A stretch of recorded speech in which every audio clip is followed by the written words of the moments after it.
l'Éternel a fait une intervention dans la vie de ce peuple pour lui démontrer qu'il n'est pas tout seul, tout comme nous aussi. Nous ne sommes jamais tout seuls parce que le Seigneur est avec nous. Pourquoi dis-tu Jacob? Pourquoi dis-tu Israël? Ma destinée est cachée devant l'Éternel. Mon droit passe inaperçu devant mon Dieu. Pourquoi dis-tu cela? Dieu de continuer au verset 28. Ne le sais-tu pas? Ne l'as-tu pas appris? C'est le Dieu d'éternité. Amen. L'Éternel qui a créé les extrémités de la terre. Il ne se fatigue point. Voyons. Il ne se lasse point. On ne peut sonder quoi? Son intelligence. Et puis, l'Éternel, c'est intéressant de voir qu'il poursuit son discours. Et pour les enfants d'Israël, et pour nous autres aussi, au verset 29, il dit, il donne de la force à celui qui est fatigué. Et il augmente la vigueur, l'énergie, la force, le courage de celui qui tombe en défaillance. Nous possédons un tel Dieu. Nous avons dans notre vie, dans notre cœur, un tel Dieu. Il dit, les ados se fatiguent et se laissent. Et les jeunes hommes chancellent. Ces gens synonymes de vigueur, les adolescents, les jeunes garçons, les jeunes filles, symbolisent la force, l'énergie. Est-ce que vous êtes là avec moi? Quand bien même ils arrivent à un moment où ces ados, où ces jeunes hommes peuvent chanceler, mais nous, qui nous confions dans l'Éternel, même lorsque nous sommes âgés, eh bien nous sommes remplis de force et d'énergie. Et c'est ce message que Dieu est en train de dire, de lancer à tous ceux qui croient en lui, à quiconque met sa confiance en lui. Les ados se fatiguent et se lassent, et les jeunes hommes chancellent. Mais ceux qui se confient en l'Éternel, voilà. Mais ceux qui se confient en l'Éternel renouvellent leur force. Est-ce que vous êtes là avec moi? Il y a un renouvellement de force. Ils prennent leur vol comme les aigles. Ils prennent leur vol comme les aigles, qui est un oiseau qui vole plus que les autres oiseaux. Lorsqu'ils planent dans l'immensité de l'univers, on voit, c'est beau, ces oiseaux-là, ils étendent leurs ailes comme des avions. Ces engins en métal qui parcourent d'un océan à l'autre l'univers. Alors, on peut prendre l'exemple sur des oiseaux. Eh bien, Dieu nous considère tels que lorsque nous sommes fatigués, c'est comme si nous sommes des oiseaux qui planent au-dessus des problèmes. Est-ce que vous êtes là avec moi? Oui. Lorsque nous marchons avec le Seigneur, nous marchons en vainqueur, en plus que vainqueur, en triomphateur, tel un oiseau qui plane au-dessus des nuages. Est-ce que vous êtes là avec moi? Le verset 31 dit, mais ceux qui se confient en l'Éternel renouvellent leur force. Ils prennent leur vol comme les aigles. Ils courent et ne se lassent point. Ils marchent et ne se fatiguent point. Lorsque nous parlons de fatiguer, nous ne parlons pas tout simplement dans le sens physique. Le corps qui est sujet à la faiblesse, à la fatigue, à la maladie. C'est pas ça, mais il y a beaucoup plus que ça. C'est une force, une énergie spirituelle pour les vieillards comme les jeunes. Eh bien, au chapitre 41, Dieu aussi vient avec un message. Il continue avec ce message de réconfort pour son peuple. Pas seulement pour les enfants d'Israël, mais pour vous autres, pour nous autres aussi. Verset 10. Ne crains rien, car je suis avec toi. Ne savons-nous pas chanter ce beau cantique dans le chant d'espérance? Ne crains rien, je t'aime, je suis avec toi. C'est une promesse suprême qui soutient notre foi. Là, son beau valet n'a plus de terre. l'âme consolée, je marche avec mon sauveur. Absolument. C'est la sérénité, la sécurité dans le Seigneur. Ne crains rien quand je suis avec toi. Ne promène pas des regards inquiets. Droite à gauche, non, pas question. Nous sommes confiants parce que nous mettons notre confiance dans le Seigneur. Ne crains rien quand je suis avec toi. Ne promène pas des regards inquiets. Pourquoi? Parce que je suis ton Dieu. Qu'est-ce qu'il fait notre Dieu? Eh bien, il continue, il dit, je te fortifie. C'est la même chose dans Ésaïe 40. Je te donne la force pour continuer la lutte ou la marche. Je te fortifie. Je viens à ton secours. Je te soutiens de ma droite triomphante. Est-ce que vous êtes là avec moi? Je te soutiens de ma droite triomphante. La droite de l'Éternel est élevée, dit le psaume 118. La droite de l'Éternel manifeste quoi? Sa puissance. C'est pour cette raison que le samedi dit, je ne mourrai pas. Je vivrai et je ferai quoi? Amen. Oui. Pourquoi il y a tant d'actions de grâce parmi le peuple de Dieu? Parce qu'il a fait de grandes choses pour nous. Et puis nous sommes dans la Psaume 126, verset 3. Ésaïe 42, eh bien, c'est presque la même chose quand on lit Ésaïe 42.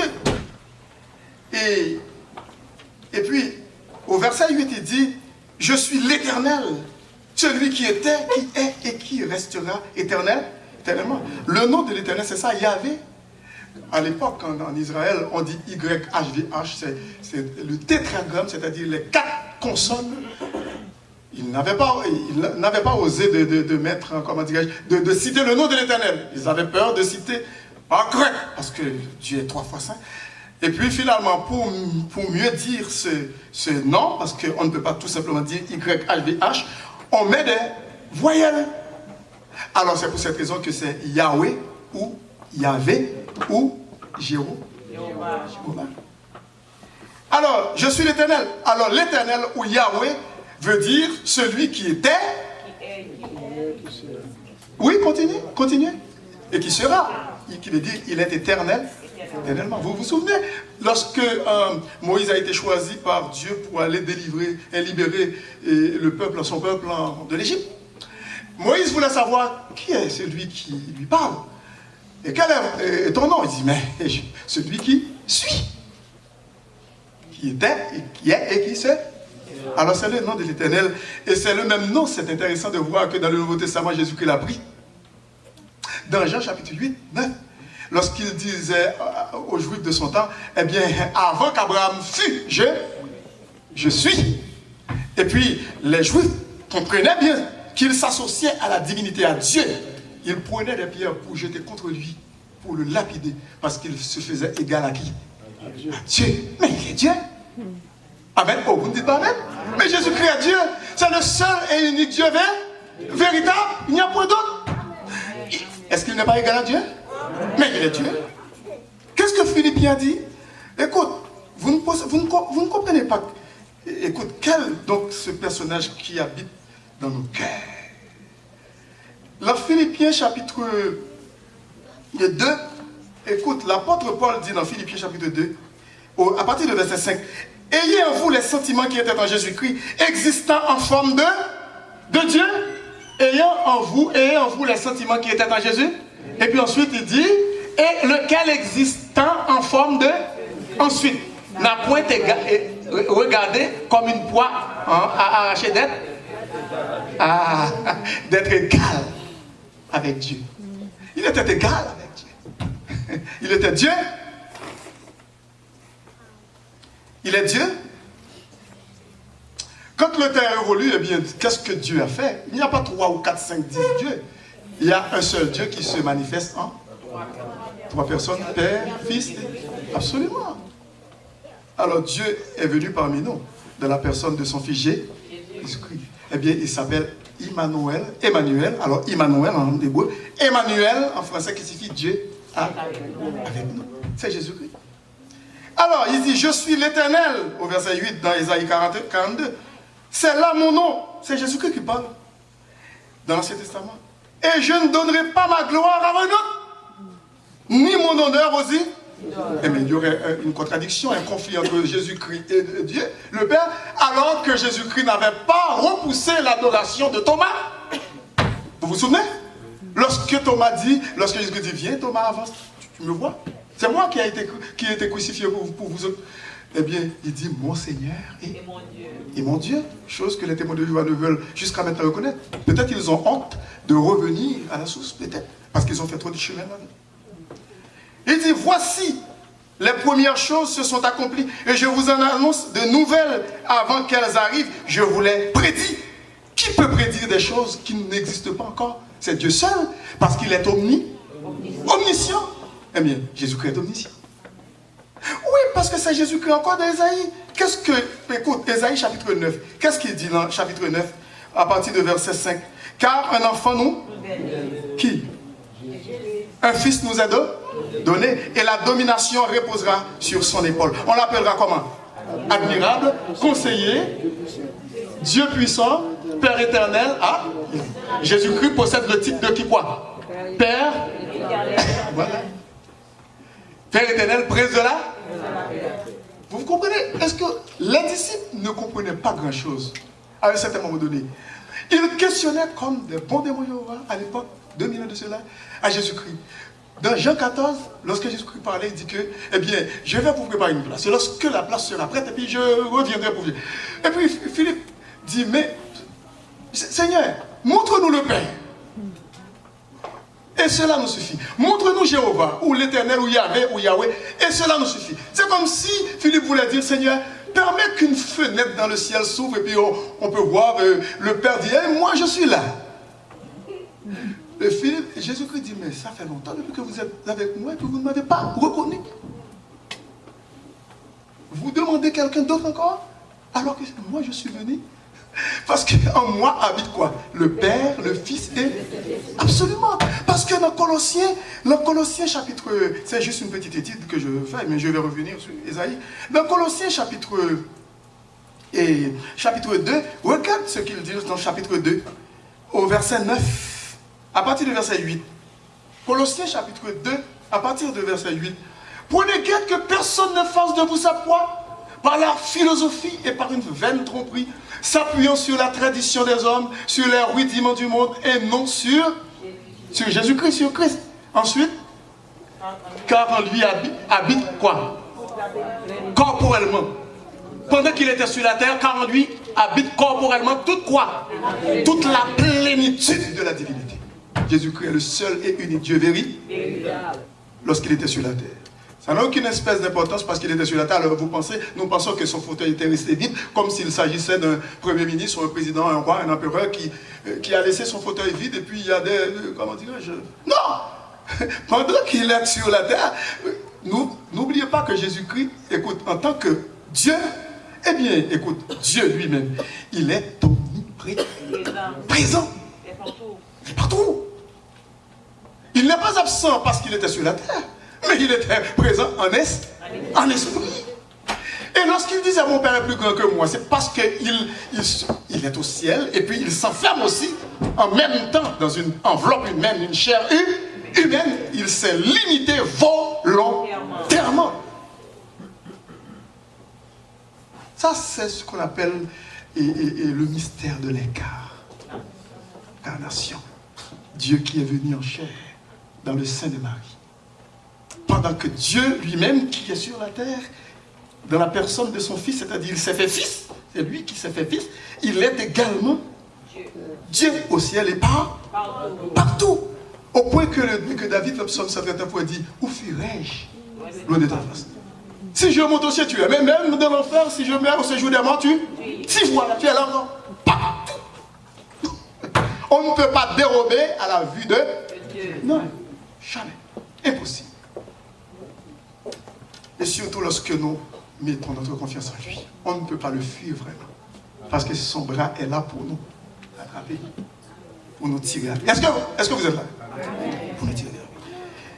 Alors, dans Ésaïe 42, eh bien, ici, le prophète dit, eh bien, voici les premières choses se sont accomplies et je vous en annonce de nouvelles. Avant qu'elles arrivent, je vous les prédis. Chantez à l'Éternel un cantique nouveau. Chantez ses louanges aux extrémités de la terre. Vous qui voguez sur la mer et vous qui la peuplez. Îles et habitants des îles, les îles maritimes, les contrées maritimes. Que le désert et ses villes élèvent la voix. C'est ce que nous faisons par la grâce de Dieu. Il ne faut jamais négliger à donner gloire et louange à l'Éternel des armes, Jésus-Christ notre Dieu. Que les villages occupés par Kédar élèvent la voix. Que les habitants des rochers tressaillent d'allégresse. Est-ce que nous ne sommes pas un peuple à tressaillir d'allégresse? Que du sommet des montagnes retentissent des cris de joie. Qu'on rende gloire à l'Éternel, même lorsque nous sommes dans la tristesse. Qu'on rende gloire à l'Éternel parce qu'il fait toutes choses à merveille.